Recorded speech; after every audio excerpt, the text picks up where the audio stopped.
السلام عليكم. اليوم معكم داداكم الكبيره جايبه لكم وصفه طبيعيه ما كتطلب شي حاجه كثيره. هادشي راه كيكون عندنا.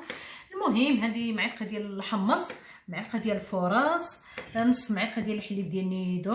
هذا المورد راه معروف عند الناس كاملين. هنا هاد العناصر كتطلب ليا 3 المعالق ديال المورد. البنات المهم الكريمه ديالتنا ها هي واجده، الخلطه تاعتنا ها هي شتيها بحال على هذا الشكل هذايا. المهم هذه طبيعيه ما كتطلب حتى شي حاجه كثيره. ديروها البنات وجربوا، راه تيحيد البقع السوداء، تيحيد الشعر، داك الشعر ما تبقايش تحتاجي كاع الخيط ديري نهائيا. جربي وكوني متيقنه من راسك اللي ما بقيتش ديري الخيط، ديري على شكل دائري بهذه الطريقه هكانيات. هكا تخليه تيبدا يتروح شويه، ما ينشفش بزاف على الوجه، وكتحكي على شكل دائري هكا، تحكي تحكي تحكي.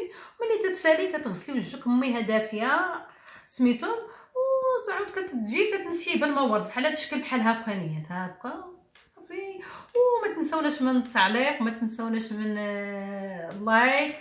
والسلام عليكم يا البنات. ان شاء الله باذن الله راه باقيين وصفات طبيعيين ان شاء الله نطلبوا من الله سبحانه وتعالى الله يحيد هذا الوباء. حنا دابا راه في الحجر الصحي، يعني القيصريه مسدوده، ما تنخرجوا ما حتى شي حاجه، ونطلبوا الله سبحانه وتعالى يحيد علينا هذا الوباء. وراه باقيين وصفات ان شاء الله طبيعيين نجيبهم للبنات باذن الله.